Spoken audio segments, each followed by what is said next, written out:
An elderly janitor helped a sick biker. Hell's Angels came back with quiet kindness. Please, Maria, do not cut my hours.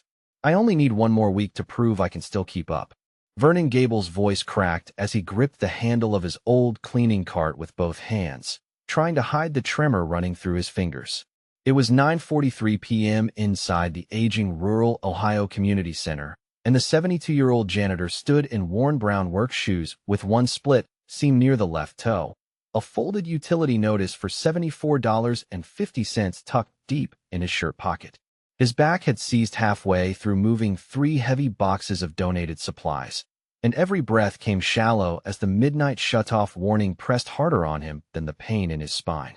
Then the heavy double doors swung open with a violent gust of cold air, and a massive shadow stretched across the fluorescent-lit floor as Boone Iron Mitchell stepped inside, his creaking Hell's Angels-style leather vest dark against his broad chest, making the fragile old man look even smaller beneath the light.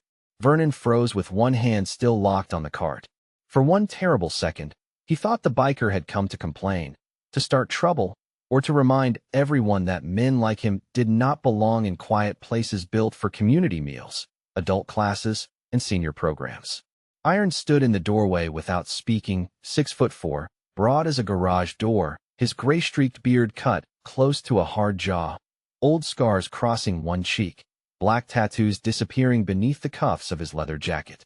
The faint smell of engine oil, old leather, and cold road air followed him into the lobby, along with the dying rumble of a deep V-twin outside. He looked like danger with boots on, but his eyes went straight to Vernon's hands. Maria Rodriguez stepped out from behind the front desk with a clipboard pressed to her chest, her face tight with concern and caution. She had been trying to say the words gently for 10 minutes, trying to tell Vernon that the center could no longer let him work late alone after 2 near falls and 1 missed shift from back pain. She respected him too much to call him weak, but the truth sat between them anyway. Vernon could feel it. "Vernon," Maria said softly, "I am not firing you." The old man swallowed hard and forced himself upright, though the movement sent a flash of pain across his face. He hated that Iron was seeing him like this, bent over a cleaning cart, begging for hours like a man who had run out of pride before he had run out of bills. He tried to smooth the front of his faded work shirt, but his fingers would not stop shaking. The notice in his pocket felt heavier than paper. "I can still work," Vernon said. Maria lowered the clipboard, her expression softening. "I know you can, but not like this. Not until midnight. Not lifting boxes alone. Not pushing that broken cart until your back gives out." Vernon looked down at the cart as if it had betrayed him. The left front wheel was bent inward, the metal frame was rusted along the bottom, and one shelf rattled every time he moved it over the cracked linoleum near the pantry hallway. He had fixed it with wire, tape, and stubbornness more times than he could count. Tonight, even stubbornness had failed him. Iron took 2 slow steps forward. The sound of his boots filled the room, heavy and deliberate, but he kept his hands low and open. Maria stiffened, ready to speak, yet Iron did not look at her first. He looked at the box beside Vernon's feet, then at the old man's drawn face, then at the utility notice peeking from the pocket of his work shirt. Something in his expression shifted, small and almost invisible. The hard look stayed, but the threat left it. "You should not be lifting that," Iron said. Vernon blinked. The voice was low, rough, and calm. "I am fine," Vernon muttered, because it was the only answer he had practiced long enough to believe. "Just got a little stiff. Happens at my age." Iron did not argue.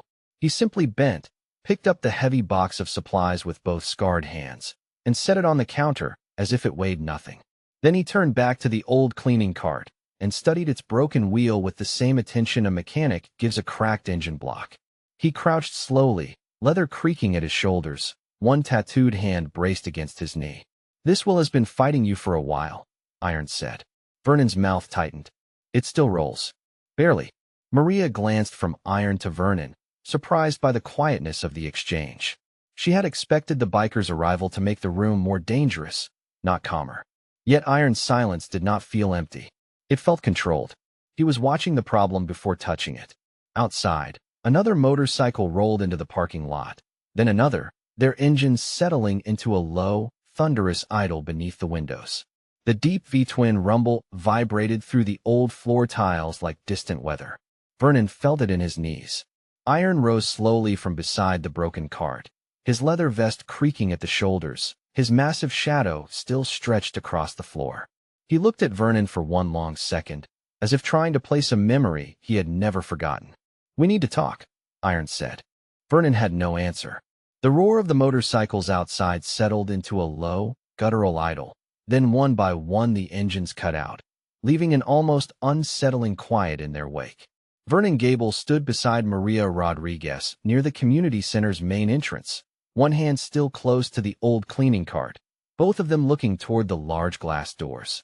A moment later, the men who had waited outside followed Iron in, filling the lobby with worn leather, heavy boots, cold road air, and the faint smell of gasoline. They were dressed in dark shirts and weathered vests, many marked with patches and road-worn symbols that Vernon did not recognize but instinctively understood carried weight and history. Their boots made deliberate, echoing sounds on the worn linoleum floor as they stepped in behind their leader, silent and watchful. Maria stiffened beside Vernon, her posture becoming rigid, her hands unconsciously clasping together in front of her, a professional demeanor masking a flicker of apprehension in her eyes. These men did not look like the usual neighbors arriving for evening adult programs or seniors coming for bingo night. They looked like they belonged on the open road, under a wide sky, not inside a quiet community center filled with the scent of old books and floor wax. Maria, ever the director, took a determined step forward, her voice firm despite a slight tremor she could not quite suppress. "Can I help you, gentlemen?" she asked. Iron's gaze, which had been sweeping the room, returned to Vernon with a focused, unwavering stare that made the old janitor feel suddenly exposed, as if his quiet life had been pulled under a harsh spotlight. Vernon felt a knot tighten in his stomach, a mix of fear and the shock of recognition. He had tried to put that day out of his mind, the memory of Iron looking so vulnerable in the restroom, so unlike the man who now stood before him with his silent, watchful brothers behind him. He clutched the handle of his broom, knuckles white, a small, unconscious gesture of defense, a familiar comfort in his hand. Iron took a slow, deliberate step forward, his eyes never leaving Vernon's face. His presence seemed to shrink the already modest lobby.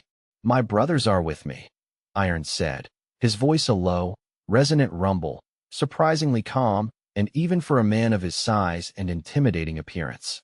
"We are not here to make trouble." Maria looked from Iron to Vernon, her expression caught between professional caution and growing confusion. Vernon stepped slightly in front of her, a silent, protective instinct kicking in, shielding her subtly from the biker's direct focus. Iron simply nodded, a slow, deliberate movement that conveyed both acknowledgement and an unspoken purpose. His intense gaze softened just a fraction, a flicker of something Vernon could not quite decipher, something that seemed out of place on such a rugged face. "Somewhere quieter, Vernon," Iron said, his voice dropping lower, becoming almost a private murmur. "Just you and me." The words hung in the air, weighted with an unspoken history, leaving Maria looking from Vernon to Iron with visible apprehension. Vernon's mind raced, trying to recall every detail of that day, wondering what this man, now backed by his club, could possibly want after all this time. He felt a shiver of dread, a cold certainty settling in his bones, knowing that whatever came next would not be a simple conversation.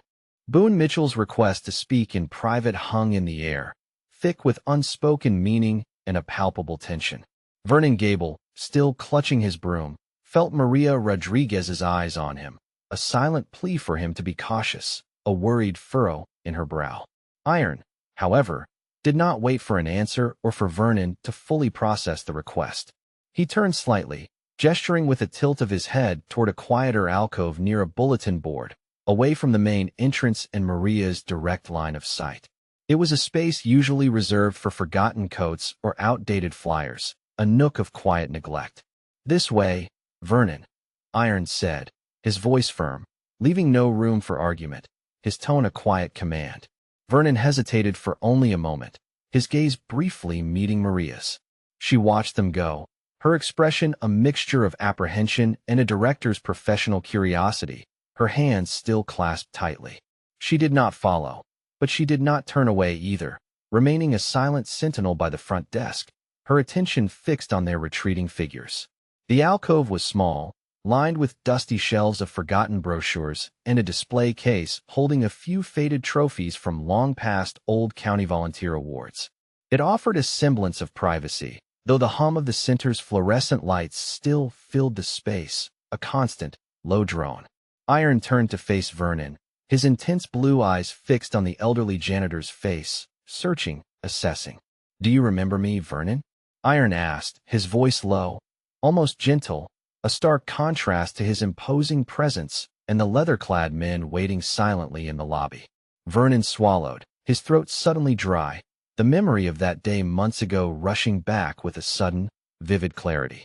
The cold sweat, the pale, drawn face, the way Iron had been slumped against the wall in the men's restroom, barely conscious, looking utterly vulnerable, stripped of his usual intimidating aura. It was a sight Vernon had tried to forget, a private, undignified moment he had never spoken about, out of respect for the man's privacy. "Yes," Vernon replied, his voice a little hoarse, a slight tremor in his hand as he tightened his grip on the broom handle. "You were not feeling well. Very unwell." He shifted his weight, feeling a familiar discomfort at discussing such a personal, undignified moment, his cheeks warming slightly with a blush of embarrassment. Iron nodded slowly, his gaze unwavering, but now tinged with a deep, almost solemn sincerity. "I was sicker than I have ever been, Vernon. Alone. And you, Vernon, you found me. You did not judge. You did not call the police, or make a spectacle. You just helped." He paused, letting the words sink in, allowing their weight to settle in the quiet space. "You got me water. You called for medical help, discreetly, without drawing attention to me or your concerns. And then, after the paramedics took me away, you cleaned up the mess. Without a word to anyone. You preserved my dignity, Vernon. You treated me like a human being, not a problem." Vernon looked down at his worn work boots, a flush creeping up his neck, a deep embarrassment, not for what he had done, but for being acknowledged for it, for having his quiet act brought into the light. "It was nothing, really," Vernon mumbled, shrugging his shoulders, trying to dismiss the gravity of the moment. "Just doing my job. Anyone would have done the same. It was the right thing to do." Iron shook his head slowly, a deliberate movement that conveyed a deep disagreement. "Not anyone, Vernon. And not the way you did it. Most people would have called the authorities, made a fuss, or worse. You saw a man in trouble, a man who probably looked intimidating, and you offered quiet kindness. That is not nothing. That is everything." Iron leaned in slightly, his voice dropping to a near whisper, the intensity in his eyes deepening, becoming almost a silent promise. "We do not forget a debt, Vernon, especially one that was never asked for. And we always pay them back. In full." Vernon looked up, meeting Iron's gaze directly. He saw not menace, but a deep, unyielding sincerity, a profound sense of principle. A shiver ran down Vernon's spine, a mix of unease and a strange, unexpected recognition of a shared understanding, a connection forged in a moment of vulnerability and quiet compassion. He did not know what Iron meant by paying back, but he knew, with a certainty that settled deep in his bones, that this conversation was far from over, and his quiet act of kindness was about to return in an unexpected way. Boone Mitchell's intense gaze lingered on Vernon Gable, a silent acknowledgement of the janitor's discomfort, a recognition of his quiet pride. Vernon's earlier embarrassment still warmed his face, and he shifted his weight from foot to foot, wishing the conversation would simply end, wishing he could return to the familiar comfort of his routine. But Iron did not move. Instead, his eyes began to sweep across the community center's interior, a slow, deliberate assessment that took in every detail, every sign of wear and tear. He noticed the scuffed paint along the baseboards, the faint water stain on a ceiling tile near the community craft room, a small crack in the plaster above a doorway, and the slight wobble in the handrail leading to the lower level. His gaze was thorough, missing nothing. "This place has seen some years," Iron observed, his voice thoughtful, almost reflective, not critical. "Takes a lot to keep an old building running, does it not, Vernon? Especially one that serves so many people." Vernon nodded, still unwilling to meet Iron's direct stare for too long. He knew every creak and groan of the old building, every spot where the paint was thinning, every draft that snaked through the windows in winter. It was his daily battle, a silent war against time, wear, and the constant traffic of a busy community. "It is a good place," Vernon said quietly, a hint of defensiveness in his tone, a fierce loyalty to the building he had cared for so long. "Serves the community well. The adults in the literacy group love the library, and the seniors enjoy their programs." Iron's gaze sharpened, returning to Vernon, a knowing glint in his blue eyes. "I'm sure it does. But good places need good care. Are there things that need fixing? Things that are beyond your usual broom and dustpan? Things that might be causing you extra trouble?" Vernon hesitated, his pride rebelling at the thought of listing the center's imperfections, which felt like admitting his own limitations, his inability to keep up with everything. He thought of the perpetually dripping faucet in the break room, a constant, annoying sound he had learned to ignore, but which wasted water and irritated Maria. He thought of the main entrance door that sometimes stuck, requiring a hard shove that jarred his aching shoulder. He thought of the worn-out floor polisher that barely worked anymore, making his job twice as hard. But he only offered a small, dismissive wave of his hand, trying to appear nonchalant. "Oh, just the usual wear and tear, Iron.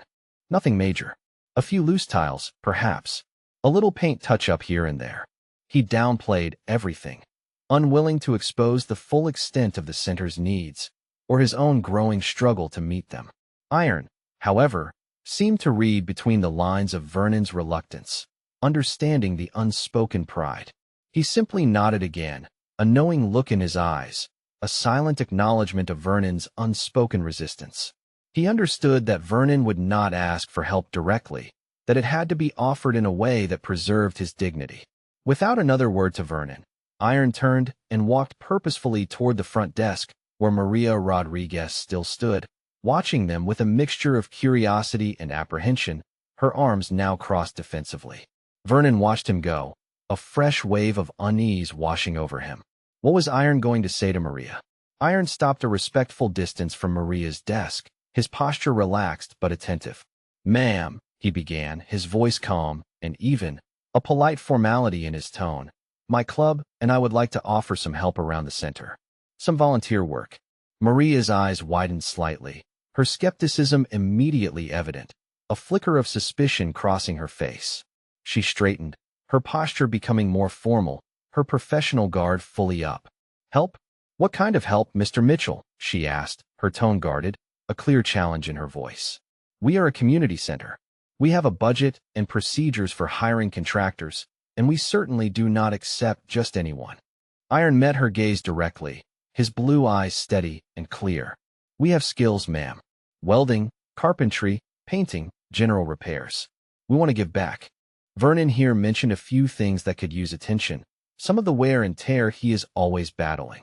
He did not mention Vernon's hesitation, only the needs. "For example, I noticed the faucet in the break room has a steady drip. We can fix that. No charge. Just a thank you to the center, and to Vernon, for his quiet kindness." Maria's wary expression softened, just a fraction. The leaky faucet was a persistent problem, one Vernon had mentioned struggling with, and one that had been on the maintenance list for months, always pushed aside by more urgent repairs due to budget constraints. It was a small, practical detail that resonated, a specific offer that cut through her general apprehension. Iron's calm demeanor, coupled with the specific, tangible offer, chipped away at her reservations. She looked from Iron to Vernon, who stood a little distance away, still holding his broom, watching them intently, his face unreadable. Maria weighed the club's reputation against the genuine, practical offer of help. "All right, Mr. Mitchell," Maria said slowly, a cautious agreement in her voice, a reluctant concession. "We can start with a few small projects. The faucet, perhaps that wobbly handrail by the senior activity room. Under my supervision, of course. And we will need to formalize this with some paperwork." Iron offered a small, respectful nod, a hint of satisfaction in his eyes. "Understood, ma'am. We will not be a bother. Just here to work. And we are happy to fill out any paperwork you require." Maria still looked a little unsure, but the promise of free, skilled labor for long-neglected repairs was too tempting to refuse, a welcome relief for her strained budget. Vernon, from his vantage point, felt a strange mix of relief and apprehension. The bikers were staying, and they were going to fix things. He did not know what to make of it, but a small part of him, the part that had worried about the old building for years, felt a flicker of unexpected hope. Over the next few days, the community center, usually a place of quiet routines and predictable schedules, experienced a new, subtle rhythm. It was a rhythm punctuated not by loud engines, but by the soft clink of tools, the gentle scrape of sandpaper, and the low murmur of voices. A few bikers, always led by Boone, Iron Mitchell, appeared each morning, parking their gleaming motorcycles discreetly at the far end of the lot. They were not the full, intimidating group that had first arrived, but a smaller, focused crew of 3 or 4 men. They moved with a quiet efficiency that surprised Vernon Gable. He had expected bluster, perhaps some loud music or boisterous chatter, but instead, they worked with a focused intensity, respectful of the center's purpose and its patrons, the seniors and adult patrons who moved through its halls. Vernon, ever observant, watched them from a distance as he went about his own duties, pushing his heavy cart, sweeping, and mopping. He saw one of the bikers, a man with a neatly trimmed beard and calloused hands, kneel by the break room sink. He pulled out a specific wrench from a canvas tool roll, its metal gleaming under the fluorescent light. The old faucet, which had dripped relentlessly for months, a constant, irritating soundtrack to Vernon's lunch breaks, was quickly disassembled with practiced ease. The biker replaced a worn rubber washer, tightened a nut with a precise turn, and within minutes, the constant drip was gone. The silence that followed was almost jarring, a small but profound victory for peace and quiet in Vernon's daily life. Later, Vernon saw another biker, a man in his 30s with strong, tattooed arms and a focused expression, working near the wobbly handrail leading to the public meeting area. This was a spot Vernon often worried about, especially when older patrons used the steps every day, gripping the unstable rail. They waited until the hallway was clear, laid down a fire blanket, placed a small extinguisher beside the wall, and asked Maria to check the area before the first spark flew. The biker had a small, portable welding unit, its tank hissing softly. He worked with precision, sparks flashing briefly in controlled bursts, then fading as he fused the metal. The faint, metallic smell of ozone hung in the air for a short while, quickly dissipating. When he was finished, the handrail, once loose and rattling with every touch, was solid, unyielding, and safe, firmly anchored to the wall. Vernon tested it himself later, pressing his full weight against it. It did not budge, a testament to the biker's skill. Maria Rodriguez, initially wary and cautious, found herself relaxing. She saw the careful way the bikers cleaned up after themselves, leaving no trace of their work except for the improvements. She saw their quiet respect for Vernon, often nodding to him as he swept past, or moving their tools out of his way without being asked, always with a polite, "Excuse me, Vernon." She began to see not just bikers, but skilled tradesmen offering their time and expertise, men who respected the space and its mission. Vernon, too, felt his initial suspicions slowly give way to a quiet appreciation, a grudging respect.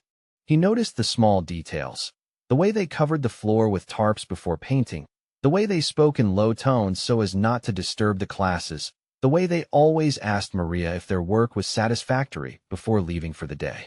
They were not just fixing things, they were caring for the building, just as Vernon did, with a quiet dedication he recognized.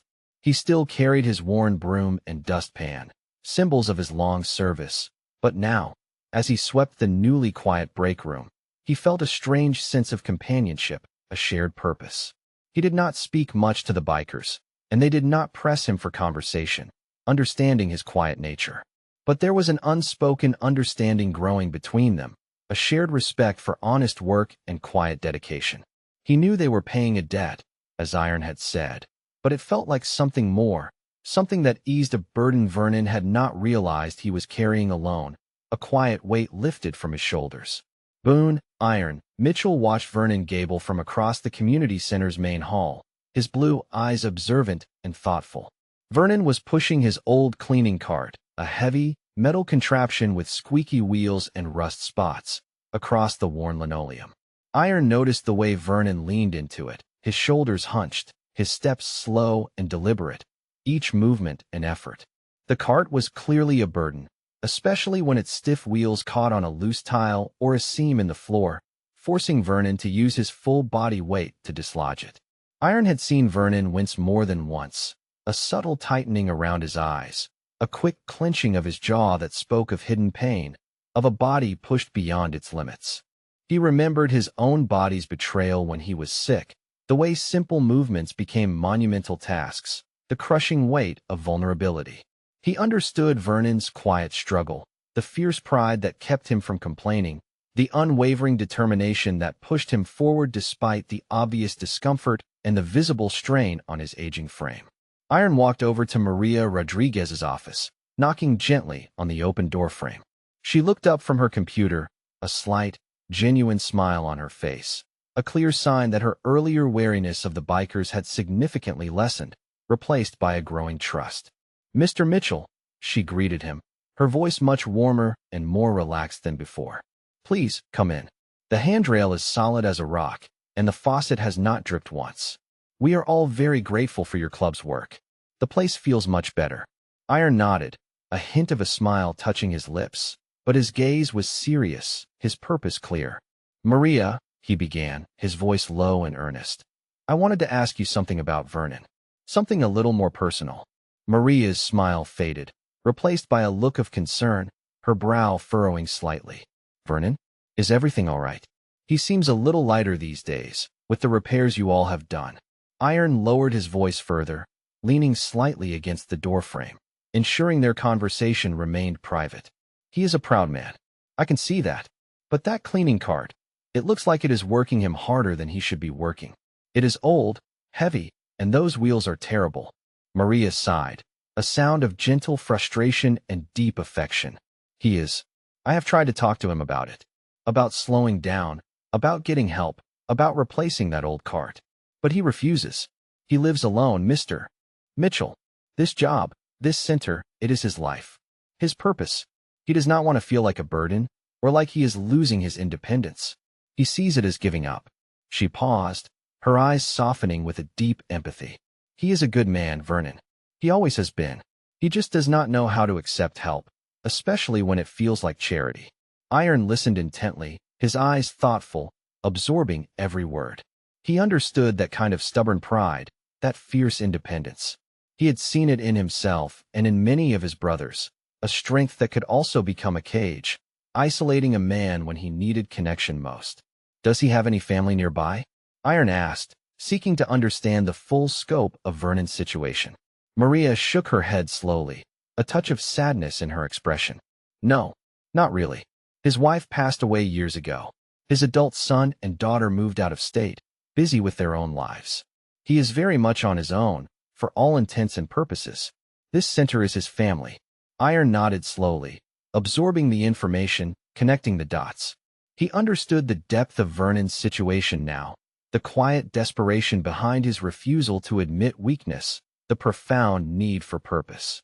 He knew what he had to do, and that it had to be done in a way that honored Vernon's pride. "Thank you, Maria," Iron said, his voice firm with a new resolve, a plan already forming in his mind. "I think I have an idea. Something that might help Vernon, without making him feel like a burden." He walked away from her office, pulling out his phone as he moved. He made a few quick calls, speaking in low, concise tones, his words precise and clear, outlining a specific request. He was arranging something specific and practical, something that would address Vernon's unspoken need without stripping him of his dignity or his sense of purpose. Maria watched him go, a sense of curiosity and a flicker of hope stirring within her. She had seen the quiet kindness of these men, their unexpected generosity, and she wondered what unexpected gesture they might be planning next for the stubborn, good-hearted janitor who was the heart of her community center. On Friday evening, as the final adult literacy workshop wound down and the last voices faded into the quiet hum of the building, Vernon Gable began his usual end-of-shift routine. He moved slowly, his body aching from a week of work, his mind already drifting toward the quiet solitude of his small apartment, anticipating the simple comfort of his worn armchair.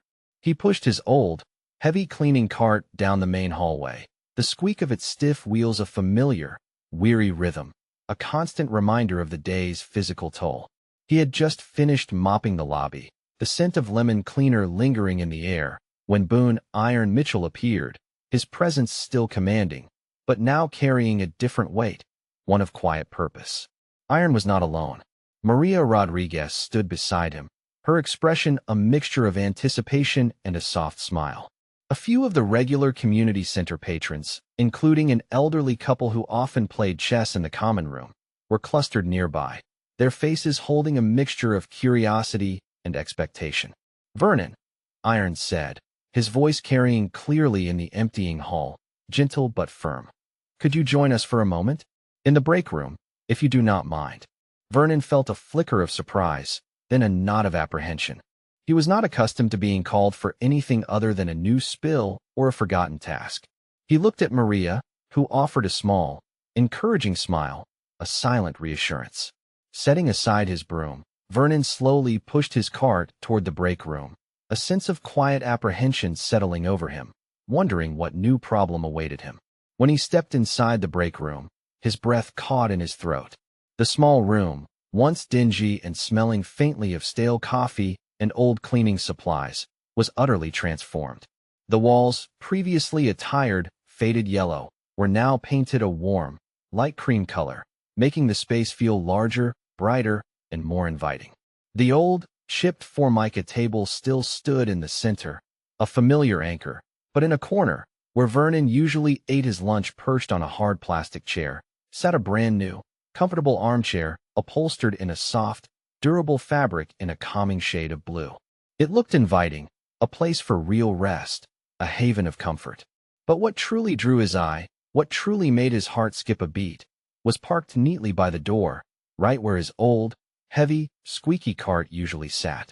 It was a brand-new cleaning cart, sleek and modern, made of lightweight, durable plastic, with smooth rolling, silent wheels and organized compartments for all his supplies. It looked like something from a professional catalog, efficient and effortless, a stark contrast to his worn-out, metal contraption. Vernon stared at it, then at the freshly painted walls, then at the new chair. He looked at Iron, then at Maria, his mind struggling to process the scene, to make sense of this unexpected, overwhelming display. He felt a lump form in his throat, a mix of confusion and a profound, unexpected emotion that threatened to spill over. "What is all this?" Vernon managed to ask, his voice barely a whisper, thick with unshed tears, a plea for understanding. Iron stepped forward, his gaze gentle but firm, encompassing Vernon and the small group gathered. His presence filled the small, newly transformed room. "This is for you, Vernon," Iron said, his voice low but clear, filling the quiet room with its sincerity. The room, the chair, and especially this cart. He gestured to the new cleaning cart, its clean lines gleaming under the refreshed light.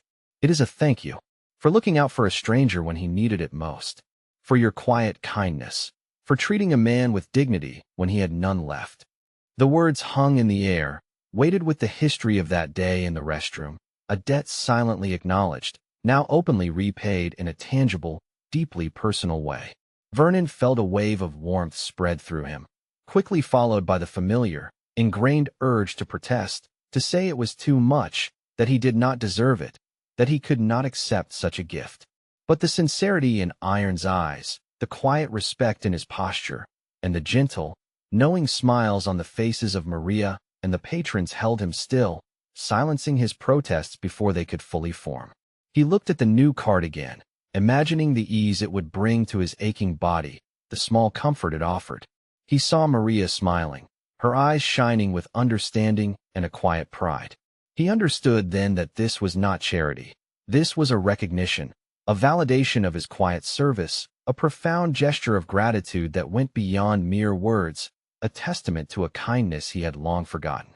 Vernon Gable stared at the new cleaning cart, then at the freshly painted walls, then at the comfortable armchair in the corner. His mind struggled to reconcile the image of the transformed break room with the reality of his old, tired workspace, the stark contrast between what was and what had been. A profound, unexpected emotion welled up inside him, hot and stinging behind his eyes, blurring his vision. He felt the familiar lump in his throat, the one that always appeared when he was deeply moved or when his quiet pride was challenged.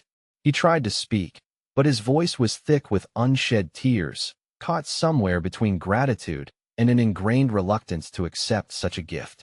"What is all this?" he managed to ask again, his voice barely a whisper, a plea for them to take it all back, to tell him it was a mistake, that he had misunderstood. He felt the familiar urge to protest, to say it was too much, that he did not deserve such generosity, that he was just the janitor.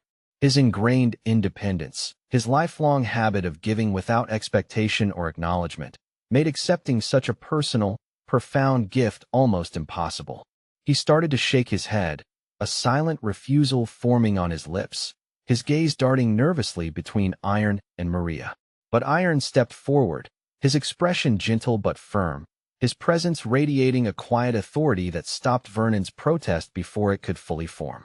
"It is not charity, Vernon," Iron explained, his voice low and steady, carrying conviction, a deep understanding in his tone. He met Vernon's gaze directly, an unspoken history passing between them, a shared memory of vulnerability and compassion. "It is paying a debt. You gave me dignity when I was at my worst, when I was vulnerable and alone, a man who had nowhere else to turn. You did not ask for anything in return. You just helped. You saw a human being in need, not a biker, not a problem. We are just giving a little back, Vernon. A thank you for that quiet kindness, for that respect you showed me." Iron's words were not a demand, but a sincere explanation, a reassertion of the principle he had shared earlier, a careful framing of the gesture. He was not offering pity. He was offering respect, acknowledging Vernon's past act as a valuable exchange, a debt honorably repaid, making it acceptable for Vernon to receive. Vernon listened, his eyes fixed on Iron's face, searching for any hint of insincerity, but finding none. He heard the genuine sincerity, the complete lack of condescension in Iron's voice. He remembered that day in the restroom, the raw vulnerability he had witnessed, the simple human need he had met without hesitation. He remembered Iron's words about dignity, about being seen as a human being. And as Iron spoke, Vernon felt a subtle, profound shift within himself. The wave of embarrassment began to recede, slowly, replaced by a warmth that spread through his chest, a feeling of being truly seen and valued. He looked at Maria, who stood watching, her eyes shining with understanding and a quiet pride in her longtime employee. She stepped closer, placing a gentle hand on Vernon's arm, a comforting, supportive touch. "Vernon," Maria said, her voice soft but clear, her words cutting through his remaining resistance.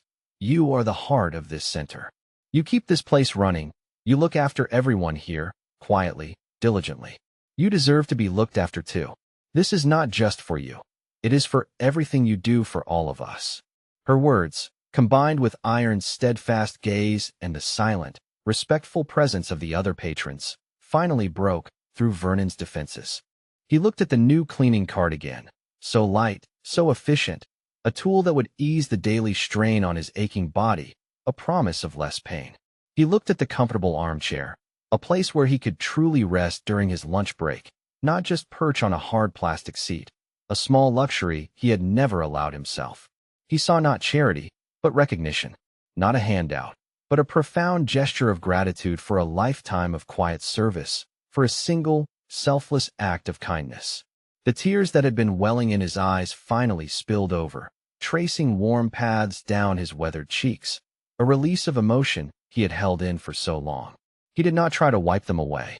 For the first time in a long time, Vernon felt seen, truly seen, not just as the janitor, but as Vernon Gable, a man whose quiet kindness had made a significant, lasting difference. He nodded slowly, a deep, silent acceptance in his heart, his shoulders relaxing, the burden he carried eased. His voice was still thick, but this time, it was with profound gratitude, a genuine emotion that filled the small, renovated room.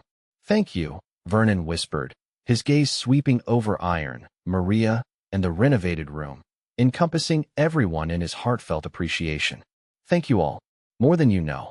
The days that followed Vernon Gable's emotional acceptance of the gifts brought a new, quiet rhythm to the community center, a rhythm infused with a subtle, yet profound, sense of renewal. Vernon still arrived early each morning, his worn work boots scuffing the familiar linoleum, but there was a noticeable lightness in his step, a subtle spring that had been absent for years. He still carried his old, trusted broom and dustpan, symbols of his long service and unwavering dedication. But now, his main companion was the brand-new, lightweight ergonomic cleaning cart. It glided smoothly across the floor, its silent wheels moving effortlessly, its organized compartments holding his supplies without the heavy strain his old metal cart had imposed. He no longer had to lean into it, his shoulders hunched in pain, his back protesting with every push. The difference was profound, not just in his physical comfort, but in his spirit. He found himself whistling softly as he worked, a cheerful, forgotten tune he had not hummed in years, the melody echoing faintly in the quiet halls. The break room, with its freshly painted walls and the comfortable armchair, became his sanctuary, a true haven. During his lunch break, he would settle into the soft fabric, sipping his coffee, feeling a quiet contentment he had not known for a very long time. It was a space that felt like his own, a place of dignity and rest, a small corner of comfort in his demanding day. Maria Rodriguez watched Vernon with a warm, knowing smile. She saw the renewed energy in his movements, the subtle relaxation in his posture, the genuine peace in his eyes. The community center itself felt brighter, not just from the fresh paint in the break room, but from the solid handrail, the quiet faucet, and the overall sense of being cared for, of being valued. The small repairs made by Boone Mitchell and his brothers had a ripple effect, inspiring a few local volunteers to offer their own time for other small tasks, creating a new wave of community engagement. The bikers did not disappear entirely. They would occasionally stop by, sometimes just to nod at Vernon as he worked, sometimes to offer a quick hand with a heavy delivery, their presence now a familiar, reassuring sight rather than an intimidating one. Iron himself would sometimes lean against the doorframe of the break room, offering a simple, "Everything good, Vernon?" Vernon would always reply with a genuine smile and a quiet, heartfelt, "Everything is good, Iron. Everything is very good. Thank you." There was no need for long conversations, just a shared understanding, a silent acknowledgement of a debt repaid and a kindness remembered, a bond forged in an unexpected moment. Vernon understood now that the kindness he had offered to a stranger, without expectation or judgment, had returned to him in the most unexpected and dignified way. His fear of being a burden, of losing his purpose, had slowly receded, replaced by a quiet confidence and a renewed sense of belonging. He was still Vernon Gable, the janitor, but he was also a man who had been seen, valued, and cared for, a man whose quiet acts had resonated deeply. Sitting in his new armchair one afternoon, watching the sunlight stream through the freshly cleaned window, illuminating dust motes dancing in the air, Vernon felt a deep, quiet peace settle over him. He knew that life would still have its challenges, its aches and pains, but he also knew, with a certainty that settled deep in his heart, that true gratitude often came in unexpected forms, and that a simple act of human kindness, freely given, could create a ripple that returned, making the world, and his own small corner of it, a little brighter, a little more hopeful. This story is a fictional